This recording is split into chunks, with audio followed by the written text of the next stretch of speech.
नवदैवे या यूट्यूब चॅनलवर आपल्या सर्वांचे हार्दिक स्वागत आहे. आजच्या व्हिडिओमध्ये आपण 2023 या वर्षामध्ये विचारण्यात आलेले उतारे पाहणार आहोत. चला तर सुरुवात करूया. उतारा क्रमांक 1 वर्ष 2023.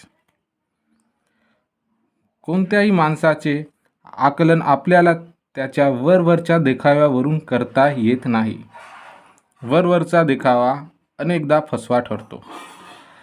बघा, कोणतेही माणूस असू द्या किंवा स्त्री असू द्या, त्यांचे आकलन म्हणजेच त्यांना आपण पाहताच वरवरचे पाहता त्यांना आपण ठरवू शकत नाही की कोण कसा असणार. आणि वरवरचा देखावा हा अनेकदा फसवा ठरतो. म्हणजेच आपण मन ऐकल्याप्रमाणे दिसते तसे नसते म्हणून जग फसते या म्हणीप्रमाणेच आपण केवळ लोकांना एखाद्याला फक्त बाह्य रूप पाहून आपण ठरवू शकत नाही की तो व्यक्ती चांगला का वाईट. अर्थातच त्याचे आकलन म्हणजे त्याची समज आपण फक्त बाह्य देखाव्यावरून बाह्य दिसण्यावरून ठरवू शकत नाही.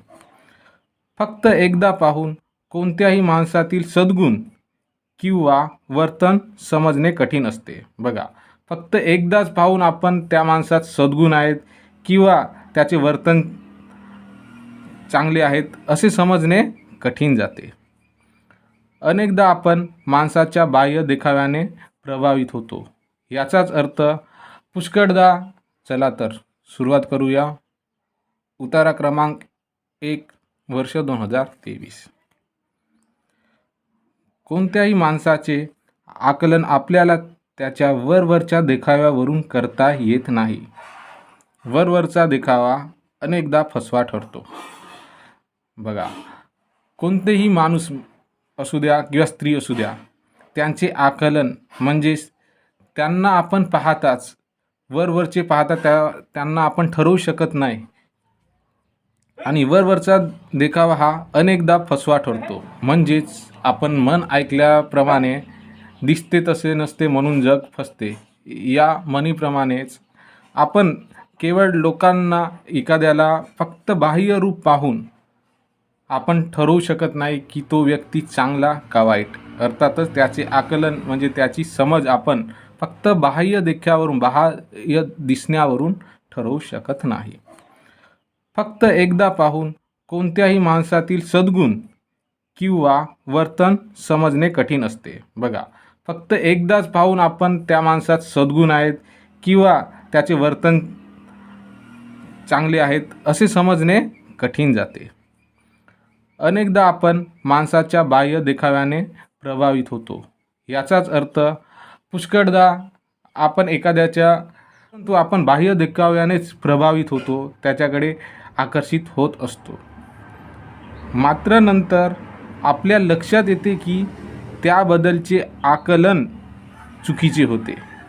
अर्थातच आपण बाह्य देखाव्याने आकर्षित काही वेळासाठी प्रभावित जरी होत असले तरी नंतर आपल्याला लक्षात काही वेळाने येतेच की जे आपण त्याबद्दल त्या व्यक्तीबद्दल जे आकलन केले होते, जी समज मनात ठरवली होती ती चुकीची होती.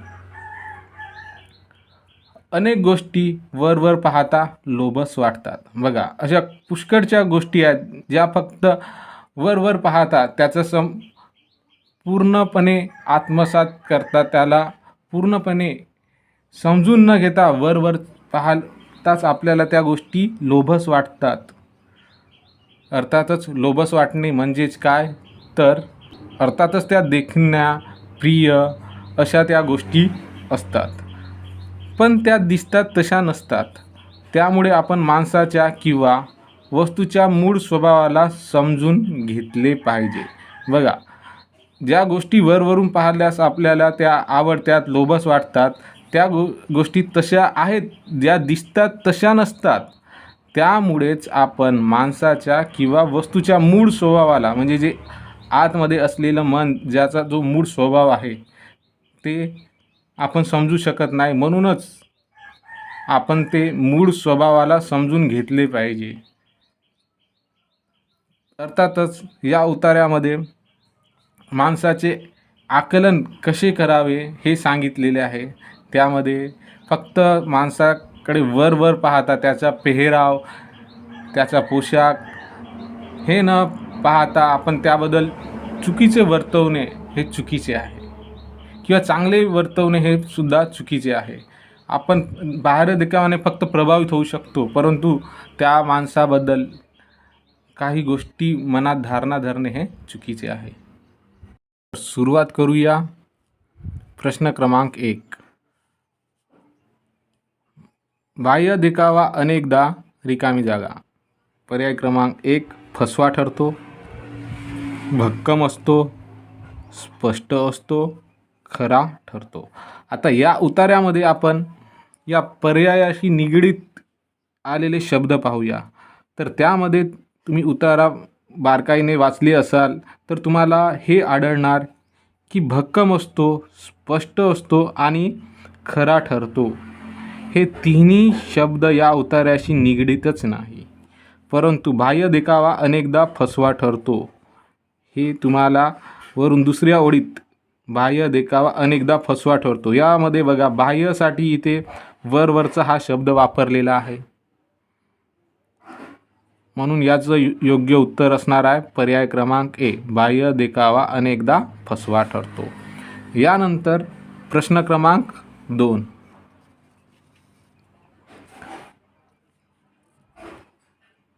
बघा, फक्त एकदा पाहून काय समजणे अवघड ठरते. फक्त एकदाच पाहून काय समजणे अवघड ठरते.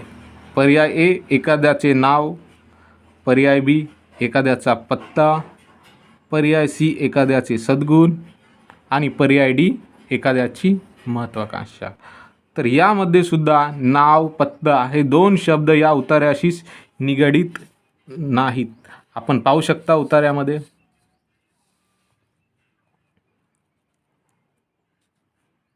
बघा, फक्त एकदा पाहून काय समजणे अवघड ठरते. तर या प्रश्नाचे उत्तर पर्यायामध्ये बघा फक्त एकदा पाहून, या ओळीत बघा फक्त एकदा पाहून कोणत्याही माणसातील सद्गुण किंवा वर्तन समजणे कठीण असते. सद्गुण किंवा वर्तन हे पर्यायात उत्तर असायला पाहिजे. आणि इथे तुम्हाला पर्याय क्रमांक सी मध्ये इथं दाखवलेले आहे का एखाद्याचे सद्गुण समजणे, एखाद्याला एकदाच पाहून एखाद्याचे सद्गुण समजणे हे खरंच अवघड असतं. बघा, हा प्रश्न परत एकदा अशा प्रकारे पण विचारण्यात आला असता.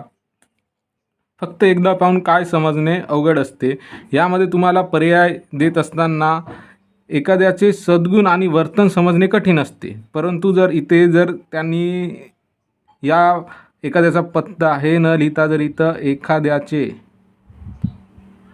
एखाद्याचे वर्तन आणि पर्याय सी मध्ये एखाद्याचे सद्गुण या प्रकारचे पर्याय दिले असल्यास पर्याय सी पर्याय डी मध्ये जर पर्याय बी आणि पर्याय सी अशा प्रकारे पर्याय दिले असते तर त्याचं योग्य उत्तर पर्याय क्रमांक डी असलं. कारण की इथे तुम्ही पाहू शकता माणसातील एकदा पाहून कोणत्याही माणसातील सद्गुण किंवा वर्तन समजणे कठीण असते. इथं सद्गुण किंवा वर्तन हे 2 ओळी म्हणजे सद्गुण आणि वर्तन समजणे पण कठीण असते, पण इथे आपल्याला फक्त सद्गुणच या आधीच्या प्रश्नामध्ये सद्गुणच विचारलेला आहे. जर यामध्ये ते प्रश्न तयार करताना वर्तन आणि सद्गुण हे दोन्ही शब्द एकाच पर्यायात न देता वेगवेगळ्या पर्यायात देऊन आपल्याला गोंधळ निर्माण करू शकतात आणि आपण घाईघाईने त्या वर्तन किंवा सद्गुण याच्यावर आपण टिक करून मोकळे होतो, परंतु आपल्याला त्यासाठीच पूर्ण पर्याय वाचून नंतरच आपलं योग्य उत्तर जे आहे त्यालाच वर्तुळ करायचं असते. यानंतर प्रश्न क्रमांक 3. अनेकदा आपण माणसाच्या रिकामी जागा प्रभावित होतो. हा आपण उतारा वाचताना हा प्रश्न पण त्यामध्ये उत्तर दडलेलं होतं उतार्यामध्ये. एकदा पाहू शकता. अनेकदा आपण माणसाच्या अंतरंग दर्शन आपल्याला आतमधील काहीही दर्शन होणार नाही. बाहेरून आपण बाह्य देखाव्यानेच प्रभावित होत असतो. आकर्षण व्यक्तिमत्वाने हे सुद्धा येणार नाही. बाह्य देखाव्याने आपण अनेकदा माणसाच्या बाह्य देखाव्याने आपण प्रभावित होतो, मानसिक शक्तीने नाही. मानसिक शक्ती ही आतमधील शक्ती आपण बाहेरूनच पाहता त्याला सांगू शकत नाही. तर त्याचं योग्य उत्तर असणार आहे बाह्य देखाव्याने आपण प्रभावित होतो. यानंतर प्रश्न क्रमांक 4, लोभस शब्दाचा समानार्थी नसलेला शब्द कोणता? तर आपल्याला लोभस याचा समानार्थी नसलेला शब्द शोधायचा आहे.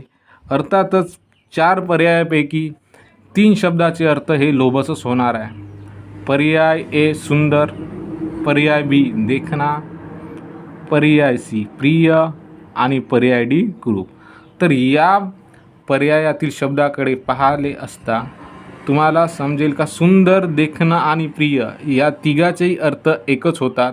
अर्थातच लोभस म्हणजे आपण सुंदर, प्रिय, देखणा आपण म्हणू शकतो त्यास, पण कुरूप म्हणजेच लोभस होत नाही. म्हणून याचं योग्य उत्तर असणार आहे कुरूप. त्यानंतर शेवटचा प्रश्न क्रमांक 5, फसवा हे रिकामी जागा आहे. तर याचं योग्य उत्तर असणार आहे फसवा हे नाम नसून, कोणत्याही व्यक्तीचं नाम नसून, क्रिया पण घडत नाही आहे आणि क्रिया विशेषणसुद्धा नसून हे एक विशेषण आहे. म्हणून याचं योग्य उत्तर असणार आहे पर्याय क्रमांक सी विशेषण. थोडक्यात या उत्तरामध्ये 5 प्रश्नापैकी 2 प्रश्न हे शब्दसंग्रहावर आधारित होते. त्यामध्ये फसवा हे व्याकरणावर आधारित, तर लोभस हे समानार्थी या शब्दामध्ये तो मोडला जातो. यानंतर उतारा क्रमांक 2 वर्ष 2023 पाहूयात. चला तर सुरुवात करूया. एकाच प्रकारचे काम करत राहिल्याने आपणास कधीकधी कंटाळा येतो. त्यामुळे आपल्या कार्यक्षमतेत घट होते. त्यासाठी आपण मनोरंजनातून स्वतःला ताजेतवाने ठेवले पाहिजेत. बघा, एकाच प्रकारचे कोणतेही काम असू द्या, जर ते काम एकाच प्रकारचं असेल आणि तेच ते काम करत राहिल्याने आपणास कंटाळा येतो. कंटाळा येणे म्हणजे त्रास येणे, कमीपणा जाणवतो, थकवासा जाणवतो आणि म्हणूनच त्यासाठी आपण स्वतःला मनोरंजनातून ताजेतवाने ठेवले पाहिजेत. म्हणजेच काय, थोडक्यात सांगायचं तर आपण एकच काम करत राहिल्याने कंटाळा येतो. तो कंटाळा घालवायचा असेल तर आपण सोबत मनोरंजनसुद्धा करत राहिले पाहिजे. असे केल्याने आपण आपल्या कामाचा त्याच क्षमतेने व उत्साहाने पुनरारंभ करू शकतो. बघा, एकाच प्रकारचे काम करत राहिल्याने कंटाळा येतो आणि मनोरंजनाद्वारेच आपण त्या कामाचा त्याच क्षमतेने आणि उत्साहाने पुनरारंभ म्हणजेच काय, पुन्हा आरंभ करणे, पुन्हा सुरुवात करणे, नव्याने सुरुवात करणे. त्यासाठी आपण मनोरंजनसुद्धा करायला पाहिजे. ताण आणि काळजी अर्थातच चिंता आपल्या आरोग्याचे शत्रू आहे. तर आपले आरोग्याचे शत्रू कोण? तर ताण आणि काळजी अर्थातच एखाद्या गोष्टीचा जास्त केलेला विचार हे आपल्या आरोग्याचे 2 शत्रू आहेत. हसणे हे नकोसा ताण किंवा चिंता घालवण्याचे सर्वोत्तम औषध आहे. तर सर्वोत्तम औषध कोणते? हसणे म्हणजे हसत राहणे हे नकोशा ताणावरील आणि चिंता म्हणजे काळजी हे घालवण्याचे सर्वोत्तम औषध आहे. म्हणजे हसत राहण्याने सुद्धा जो वाटणारा ताण आहे, जी काळजी आहे, ती काही वेळासाठी दूर होते. ताण घालवण्यासाठी आपण बागेत, संग्रहालयात किंवा अभयारण्यात जाऊ शकतो. तर ताण घालवण्यासाठी आपण काय केलं पाहिजे? तर बागेत, संग्रहालयात किंवा अभयारण्यात जिथे प्राणी पक्षी ठेवलेले असतात त्या ठिकाणी पण आपण जाऊ शकतो. सोबतच शारीरिक व्यायाम करणे तितकेच महत्त्वाचे आहे जितके खेळ खेळणे आहे. जेवढे तुम्ही खेळाला महत्त्व देता त्यापेक्षा शारीरिक व्यायाम, जे शरीराला योग्य असा व्यायाम करणेसुद्धा खेळण्यापेक्षा पण तेवढंच महत्त्वाचे आहे. थोडक्यात या उतार्यामध्ये आपण काय करायला पाहिजे, आपण आपले चालू असलेले काम शेवटपर्यंत कोणत्या माध्यमातून आपण नेऊ शकतो जेणेकरून आपल्याला कंटाळा येणार नाही ते सांगितले आहे. चला तर यावर आधारित विचारलेले प्रश्न आणि त्याचे स्वरूप पाहूया. प्रश्न क्रमांक 1. कोणत्या प्रकारची कामे करीत राहिल्याने आपणास कंटाळा येतो? वेगवेगळ्या, पर्याय ए वेगवेगळ्या, पर्याय बी विलग, पर्याय सी तीच ती आणि पर्याय डी विविध. तर बघा, असे कोणत्या प्रकारचे काम आहेत तीच करत राहिल्याने आपणास कंटाळा येतो? तर पहिल्या ओळीत बघा, एकाच प्रकारचे काम करत राहिल्याने आपणास कधी कधी कंटाळा येतो. तर या प्रश्नाचं योग्य उत्तर या पहिल्या लाईनीतच बघा. एकाच प्रकारचे काम म्हणजेच काय, अर्थातच ती कामे करीत राहिल्याने आपणास कंटाळा येतो. कारण वेगवेगळ्या, विलग आणि विविध या तिघाचाही अर्थ हे विविध कामे होतात आणि विविध काम केल्याने आपणास जेवढा कंटाळा येत नाही तेवढाच त्यापेक्षा जास्त कंटाळा तीच कामे केल्याने येत असतो. म्हणून याचं योग्य उत्तर आहे तीच. प्रश्न क्रमांक 2. मनोरंजन केल्यानंतर आपण आपले काम रिकामी जागा शकतो. तर मनोरंजन केल्यानंतर आपण आपले काम, पर्याय ए थोपवणे म्हणजे अर्थात दुसऱ्यावर सोपवणे. तर मनोरंजन केल्यानंतर आपण दुसऱ्यावर ते काम थोपवू शकत नाही, ते काम संपवू. तर मनोरंजनानंतर आपण ते काम संपवू असाच त्याचा अर्थ होत नाही, या उतार्यानुसार तसा होत नाही. मनोरंजन केल्यानंतर आपण आपले काम बंद करू, तर बंद करू असं पण होणार नाही. ते काम बंद करून आपण मनोरंजन करू शकतो, पण मनोरंजन केल्यानंतर आपण आपले काम काय करू शकतो, तर नव्याने सुरू करू शकतो. याचं आपण उतार्यात बघूया. बघा, मनोरंजनातून स्वतःला ताजेतवाने ठेवले पाहिजे. असे केल्याने आपण आपल्या कामाचा त्याच क्षमतेने व उत्साहाने पुनरारंभ करू शकतो. अर्थातच पुनरारंभ म्हणजे पुन्हा आरंभ, आणि पुनरारंभ या शब्दाच्या जागी त्यांनी नव्याने सुरू करू हा शब्द वापरलेला आहे. म्हणून या प्रश्नाचं योग्य उत्तर असणार आहे पर्याय क्रमांक डी. यानंतर प्रश्न क्रमांक 3.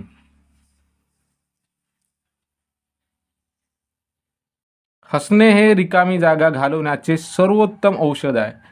पर्याय ए केवळ अनुवंशिक आजार, बी नकोसा ताण, सी फक्त अनपेक्षित समस्या आणि पर्याय क्रमांक डी विषाणूजन्य रोग.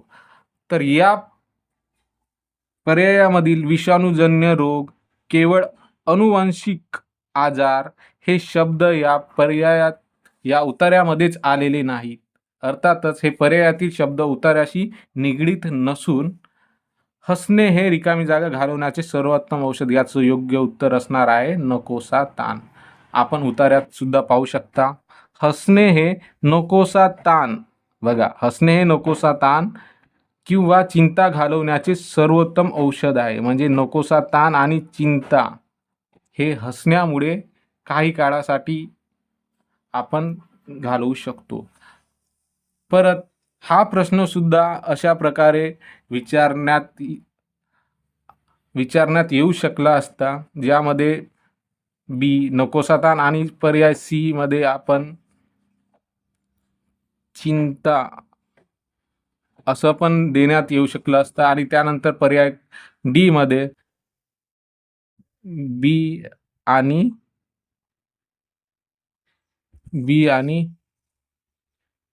सी असं जर दिलं असल्यास आपण पर्याय क्रमांक डी हे बरोबर लिहिलं असतं. कारण की हसणे हे नकोसा ताण सोबतच चिंता. तर या दोन शब्दापैकी पर्यायात आलेला शब्द आहे नकोसा ताण. यानंतर प्रश्न क्रमांक 4.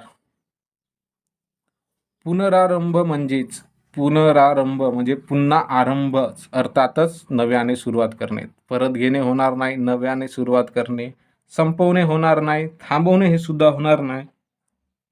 तर पुनरारंभ याचा समान असा शब्द आहे नव्याने सुरुवात करणे. म्हणून या प्रश्नाचं योग्य उत्तर असणार आहे पर्याय क्रमांक बी.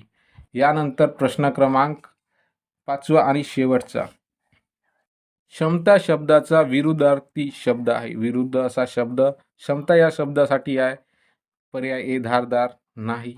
धारदार म्हणजे एखाद्या बाजूला एखाद्या वस्तूला असलेली धार. परिणामकारकता म्हणजे एखाद्या गोष्टीचा निकाल, परिणाम हे सुद्धा येणार नाही. भावपूर्णता हे सुद्धा येणार नाही. तर याचं विरुद्ध असा शब्द आहे अक्षमता. या उतार्यामध्ये सुद्धा प्रश्न क्रमांक 4 आणि 5 हा समानार्थी शब्द पुनरारंभ आणि क्षमता याचा विरुद्धार्थी शब्द हे दोन शब्दसंग्रह म्हणून प्रश्न विचारण्यात आले होते. तर याच प्रकारे 2023 मधील भाग 1 मध्ये आपण 2 उतारे घेतले आहेत. ते तुम्हाला समजले असेल, त्याचं विश्लेषण समजलं असेल.